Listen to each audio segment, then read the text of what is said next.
Hey YouTube world, it's Mara and I'm back with another video. Finally, I know. I thought we'd do a Vogue style like get ready for bed with me type video. I have some green tea and I'm gonna update you on basically where I've been for the past 2 years. Also, don't mind my crooked finger. I actually broke my finger this summer and it is permanently like that forever now, so that's unfortunate. But anyway, the past 2 years have been a whirlwind, honestly. I mainly have just been really figuring out what I want out of life. A lot of that involved getting very distracted and doing a lot of partying. And I really got into, oh, I wanted to put a 5-minute timer.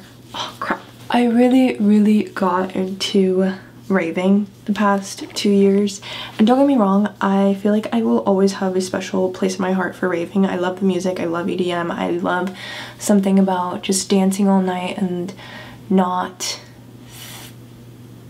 worrying about, like, being able to disconnect from the world. I feel like that's how I felt about raving. Like, you were able to leave your problems behind, no one judges you, and you just get to dance all night to amazing music. But that being said, I feel like that's basically all I did for the past 2 years, not gonna lie. And I loved it, and I feel like it was very much an experience that I needed, because I felt like when I was 17, 18, I really had to grow up quickly, and I just wanted to have this experience in my life where I felt like I didn't have to worry about anything, where I could just be so free. And don't get me wrong, I still had responsibilities, I still had bills to pay for the past 2 years, but that was the one, like, that was the one outlet that let me feel like that let me feel so free, and that I didn't have any responsibilities and I was still a kid, and it was fun. I loved it, but I think it served its time and place, and it definitely drifted me from a lot of my goals and aspirations and things that I wanted to do, and the hobbies that I used to love, and honestly all of that. I'm so surprised that even within the past year I have made such headway in my goals as I have, with such lack of focus, to be honest. In the past year I got into grad school.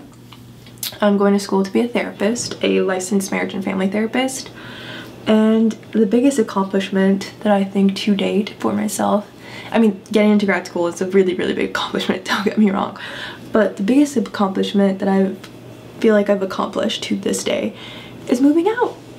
As you can tell, I'm in a different location. I moved out with my sister, and it is one of the hardest but most exciting and amazing experiences I've had so far living on my own. It has humbled me a lot.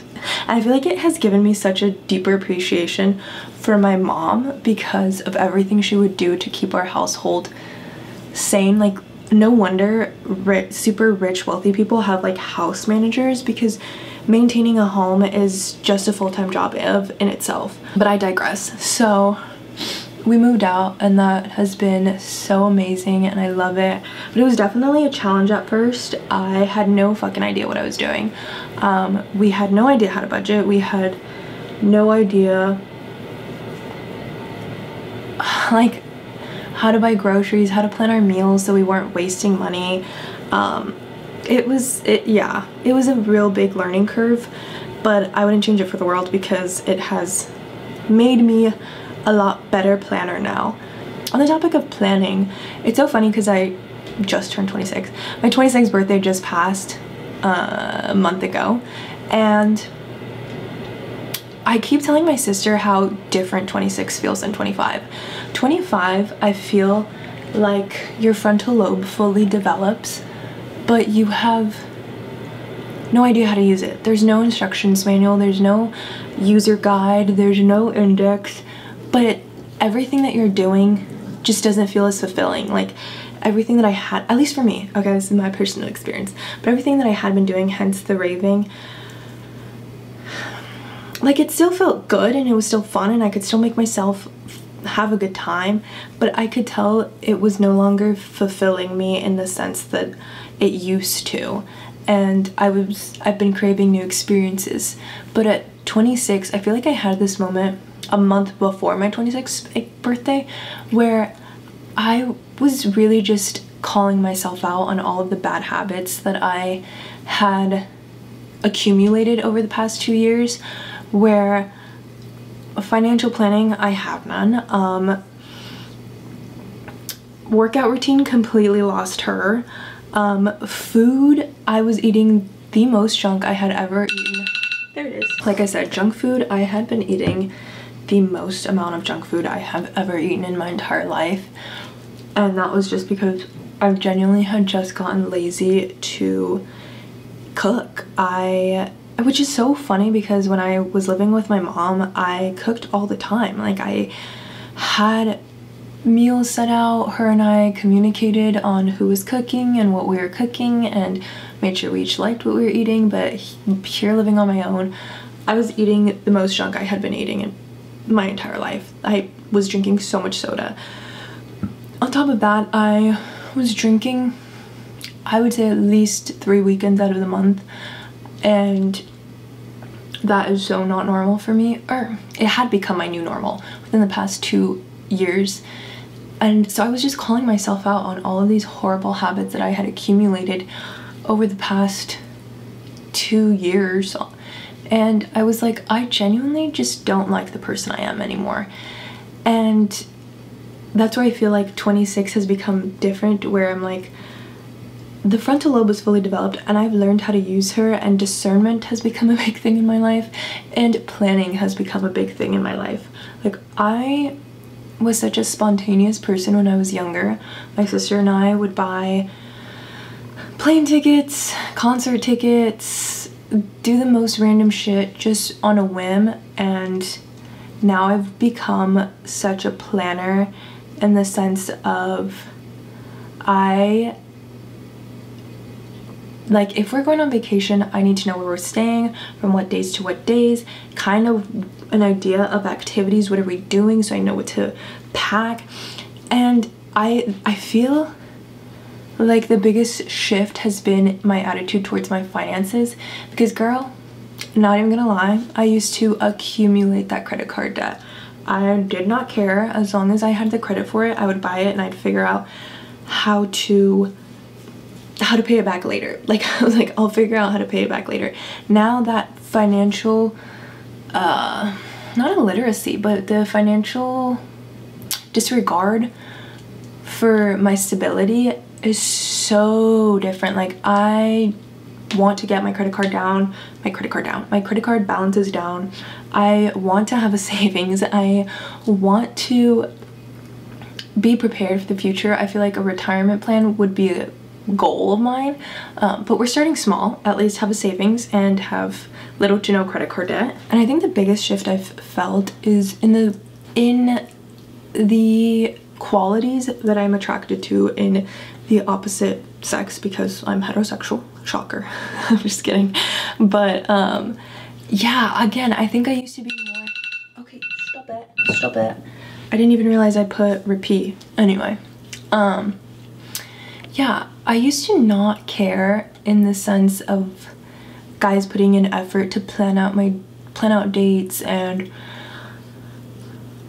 I was okay with last minute plans and just going over to someone's apartment and chilling and not really doing anything crazy.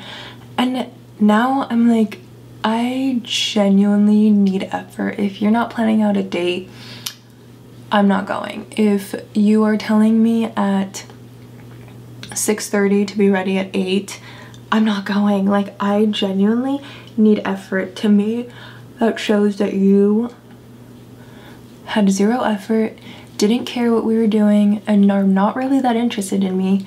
So then why am I wasting my time? And it's just so funny because I just like repeat to myself now, like, girl, if he's inviting you at like 10 p.m. to go to the beach, he's not that interested in you, okay? Like, come on, please. It's just so funny to look back at things that I used to tolerate and put up with and accept for just a sliver, the tiniest sliver of the most mediocre man. And it is like disappointing looking back, but at the same time I give myself grace and understanding that is a learning curve, especially because I definitely did not start like dating until I want to say like my mid-20s. I just grew up very insecure, which I could make a whole other video about. And then by the time I realized like, hey, you're actually kind of pretty, I was so depressed that dating was not even at the forefront of anything. Like, I did not even care to see men. I didn't care to go on a date. I was so depressed. So then when I finally got my life together, as in like my mental health, I just wanted that male validation. Like, I just wanted a man to think I was beautiful. I just wanted a man to think I was pretty and to want to choose me, pick me. So you sacrifice your boundaries. I sacrificed my boundaries. I accepted way less than I knew that I deserved because I just wanted the male attention. Okay, I did a few extractions, even though I know you shouldn't because it's so bad for your skin. But speaking of skin, I started breaking out. The worst that I have ever broken out in my entire life, the past 6 to 7 months-ish, since April. I just remember my skin barely looking all right for my sister's wedding, which she got married April 6th, I think.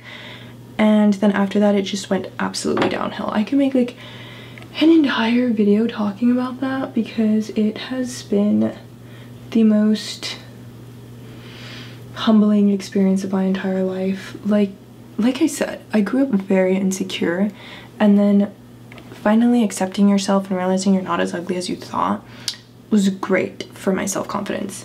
And then I started breaking out insane, and it just felt like I got all of my self-confidence ripped away the past 7 months.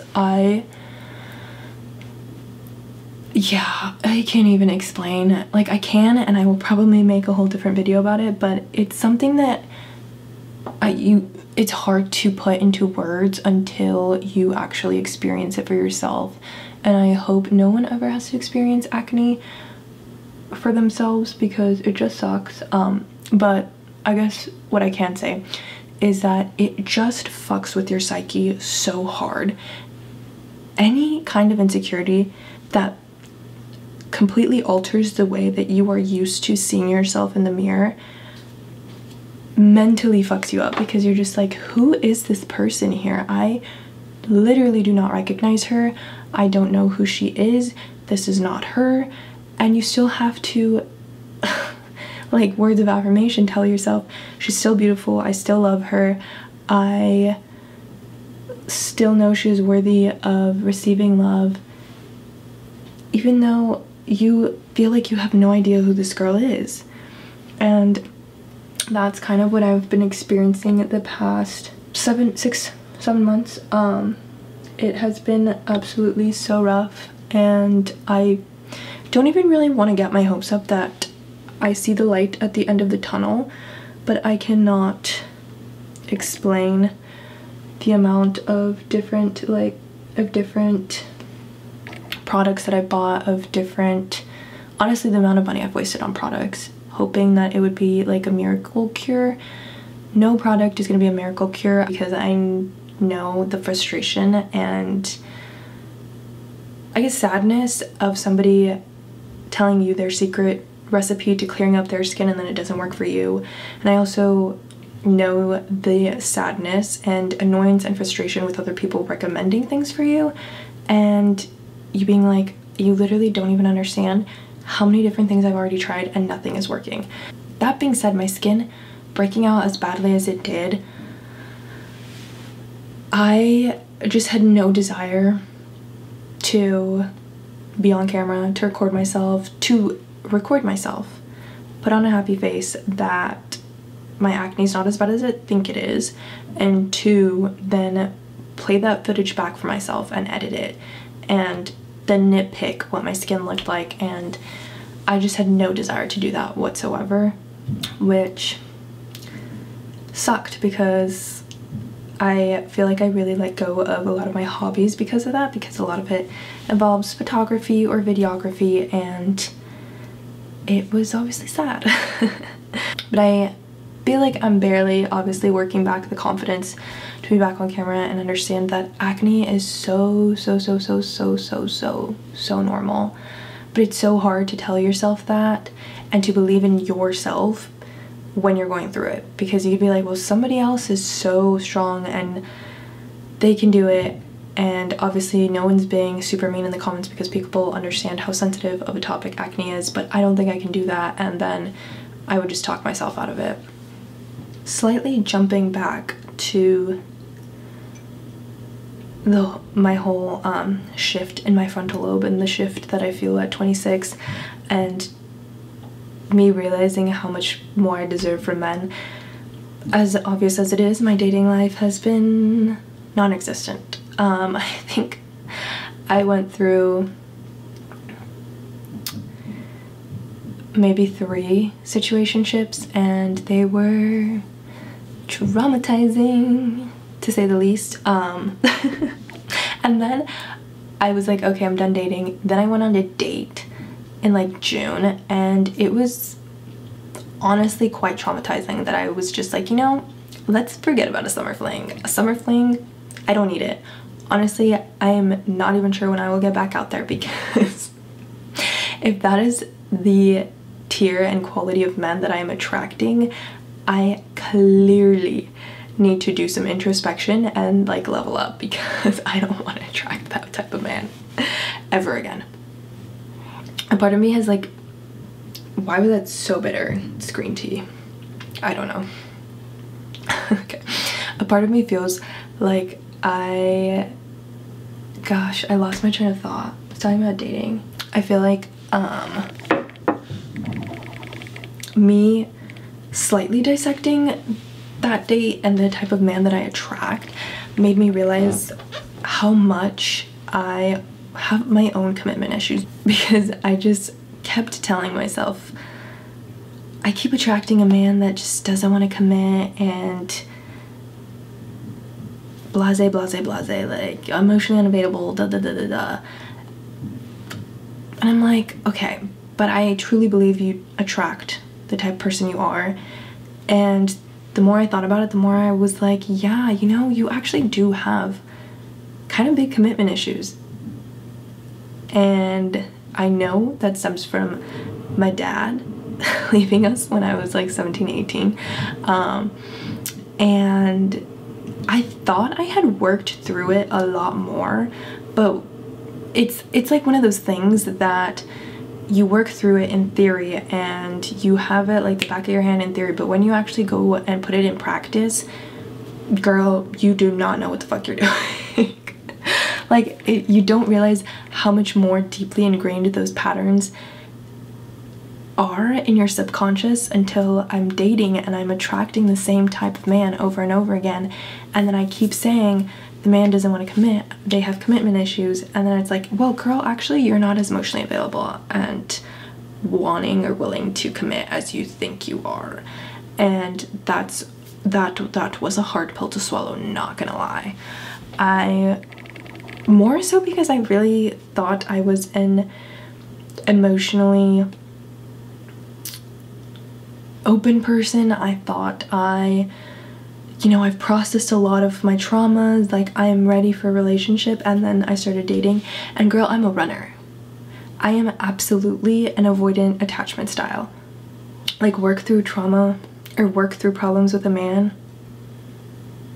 who's already kind of showing me that he doesn't want me. Why would I give him the opportunity to actually tell me he doesn't want me? No thank you. I don't want to deal with that embarrassment. Take it back. I don't want it.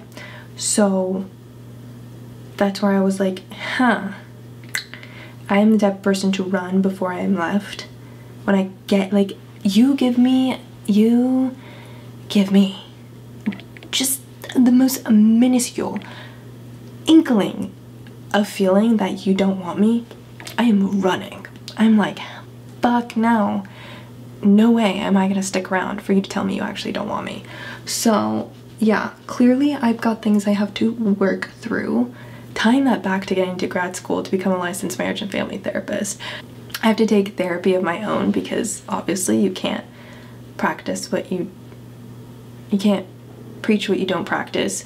So I will be working through that in therapy, which is ironic. Not ironic, but I think therapy is coming into my life at the most perfect timing. And I know it's always God's timing and everything is always perfect, but it could not be more perfect because I feel like I have that to work through. I have other issues going on in my life that I want to work through, and a lot of my healing, my initial part of my healing journey, I did very solo. A lot of introspection, a lot of journaling, a lot of crying, because one, I didn't have the money for therapy, and two, I did not have the courage to talk to anyone about my problems. Now that I come to realize how normal these life and attachment style problems are, I feel like it gives me a lot more courage to be able to talk to someone about them. So yeah, go find yourself a therapist today. Work through your own shit, you know? But I feel like one of the biggest things that I've learned within the past 2 years is like a bitch, as in me, needs to stop being so incredibly naive. Like, for instance, I feel I constantly choose to believe that people can't wish ill upon other people or have ill intent when they do things to other people, because that's not something I would ever do. Even if I was incredibly jealous of you, I would use it as a learning lesson to reflect of like, why am I so jealous of this girl? What does she have that I want? And clearly there's a part of me that innately believes that I cannot get that. So I use it as like a learning lesson instead of wishing ill will and intent on anyone else. So it's really hard for me to believe that people actually go through the world wishing bad on others, and I think to a fault it has made me naive. And to another fault, I think because I was so lonely for the past 6 years, except for the past 2 years. So the past 4 years before my 2 years of partying and crazy life, I was so willing to blur boundaries and be naive for the sake of human connection, in the sense of friendships, relationships, stuff like that, where I was willing to look past things that maybe I shouldn't. I was willing to believe that, I guess, that people are innately a little more altruistic than I thought that they were, and they but they think of everyone in the way that their actions can impact them before making a decision, and that's just not the case. A lot of people only just think about themselves when they make decisions, and granted, that's totally acceptable. I think that's fine to a certain extent, but I just wasn't like that, and I definitely think, one, I need to start being a little bit more like that, and two, I need to allow that understanding to make me a little more skeptical and a little more naive of people. Not naive, a little more skeptical and weary of people. Like Selena Gomez said once, as cheesy as it is, not everyone's gonna have your heart. Or no, she said, I wish people knew my heart.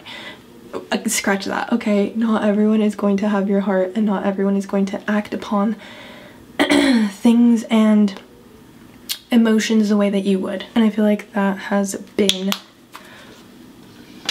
such a learning lesson for me the past 2 years. Also, I feel like something that I have become very comfortable with is grief, and not necessarily in the sense of losing someone so close to you that you love, but in grieving everything. Everything is so temporary that I've become so accustomed to change and so accustomed to people walking in and out of my life. And granted, I don't think that makes grief any easier, but I think it makes me more appreciate the moments that I did live with people and look back on them fondly and just understand that they played their role in my life, and it's done, it's over, it's time to move on, it's time for them to move on, and maybe in a crazy world we'll cross paths again, but for now, not so much. I still allow myself to like feel my emotions and cry and vent and get frustrated and angry about why things are working out the way they are, but I understand that that's a part of the process. I understand that's a part of grief, and I understand that I have to let it out. I can't just let those emotions sit within me. One last thing before I go. I feel like my morals were tested so much in the past 2 years, and a lot of the initial self-healing and lessons that I learned within my young 20s, I feel like were put to test in the last 2 years. And might I say, I feel like I failed miserably again for the sake of human connection. Not that that like excuses my lack of boundaries or my lack of self-discipline to implement my boundaries, but just I know that's why I decided to so conveniently forget everything I learned and everything that I had taught myself within the past 2 years. And I feel like that's something that I am very wanting to hold strong in this new chapter of my life.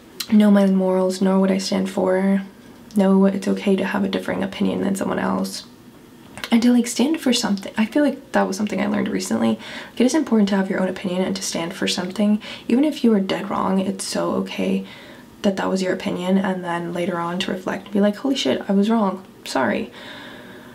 Because when you don't have an opinion and you're constantly people pleasing to everyone, you honestly fall for anything. And that means like someone could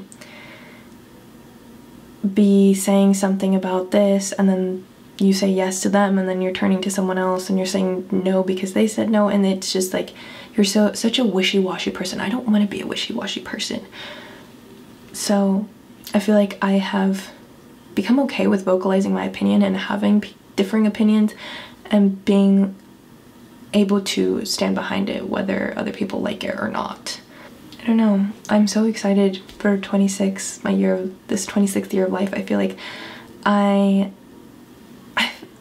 I know I have said this so many times before in my YouTube videos, but I feel like I'm finally ready to chase every single one of my wildest dreams. And it's insane because I look back and I thought like at 24, or definitely not my early 20s, like I'd say at 24, at 25, that I was so ready. And I don't know, I feel so proud of the person that I've become, and I feel like she's fucking great, and I'm so ready to share this version of myself through my art, through YouTube, through other social media outlets that I choose to share myself with. And I feel slightly fearless, and I feel like that I love that feeling of like anything is possible, and if I just continue to work at whatever I desire, it will eventually come true. So that being said, I really have to go to bed because I work tomorrow. I think we'll keep the ending as we always have. Peace and oh my gosh, I did that so wrong. Let's try that again. Peace and blessings, and I'll see you guys in my next video. Stay tuned because we're gonna have like a lot of apartment content. Bye.